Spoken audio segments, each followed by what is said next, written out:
science stars. Welcome to your KS3 Chemistry Checkpoint revision guide. In this video, we're gonna transform chemistry from confusing to crystal clear. Whether you're struggling with atoms or acids, we've got you covered. Let's make chemistry clear. Section 1. Materials and their structure. Let's start with the building blocks of everything around us. Atoms. Everything in our universe is made of atoms. Each different type of atom is a different element. Think of element as the alphabet of chemistry, just like letters make up words. Elements make up everything you see. The periodic table is like the ultimate cheat sheet for chemistry. It organizes all known elements in a specific order, helping scientists predict how element will behave. Now, let's zoom into an atom with the Rutherford model. Atoms have a tiny, dense, positively charged nucleus at the center, surrounded by negatively charged electrons. Remember this. Electrons have negative charge, protons have positive charge, and neutrons have no charge at all. Quick check. Why don't atoms fall apart? Pause to think. That's right. The electrostatic attraction between positive and negative charges holds atoms together. When atoms join together, they form chemical bonds.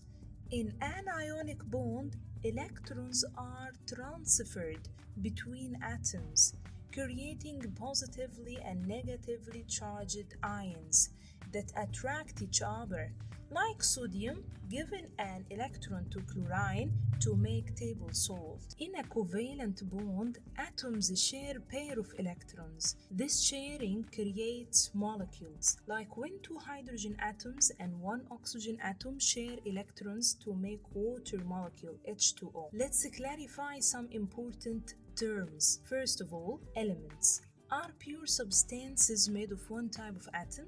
Compounds form when different atoms join chemically. Mixtures contain different substances that aren't chemically joined. Did you know alloys? Alloy like steel are special mixtures of metals with different properties from their components. That's why your bike frame is stronger than pure iron. All matter exists in one of three states: solid, liquid, or gas. In solid, particles are tightly packed and barely move.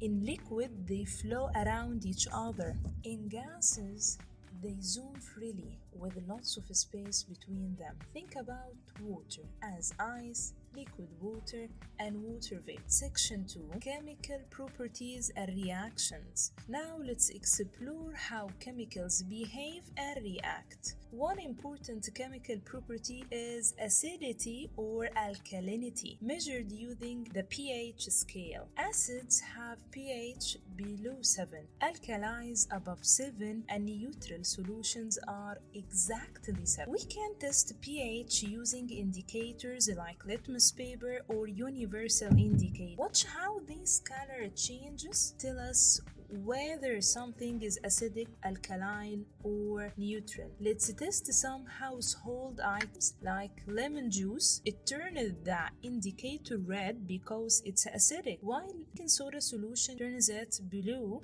because it's alkaline. When acids and alkalis meet, they neutralize each other, changing the pH. This is how your stomach settles when you take an antacid for indigestion. Chemists need to identify gases, and we have special tests for them. Hydrogen gives a pop sound when lit.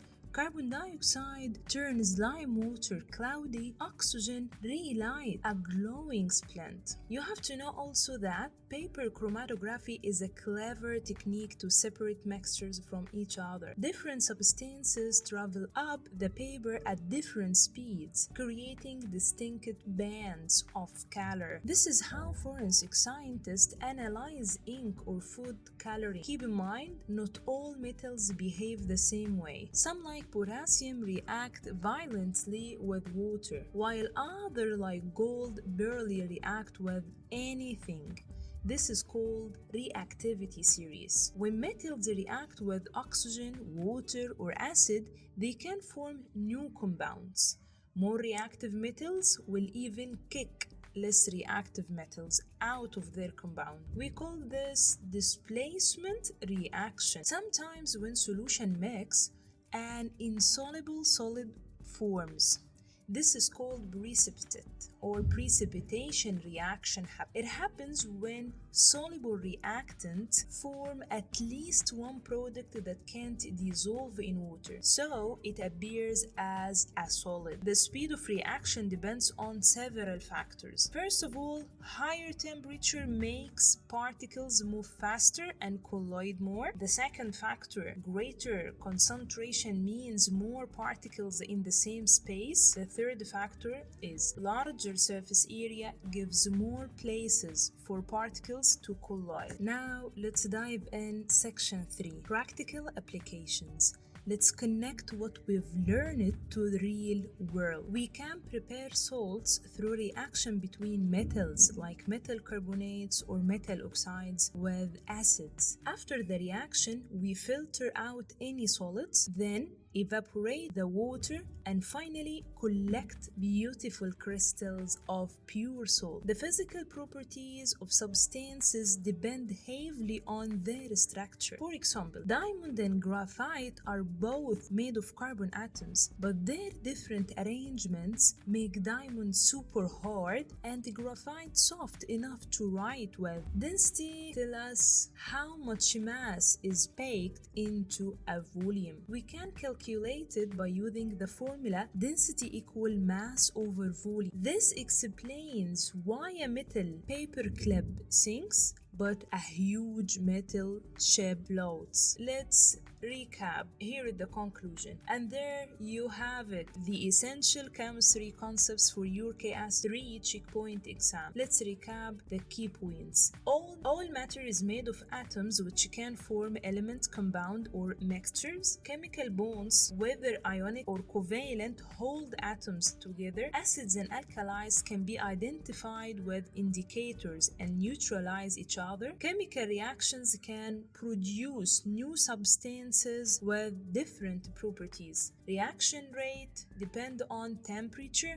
concentration, and surface area. The arrangement of particles determine a substance's properties. Remember, chemistry isn't about memorizing facts. It's about understanding how the world works at a molecular level. In your exam, read the question carefully and think about which concept apply. You've got this. Good luck on your exam. Don't forget to like, share, and subscribe this channel.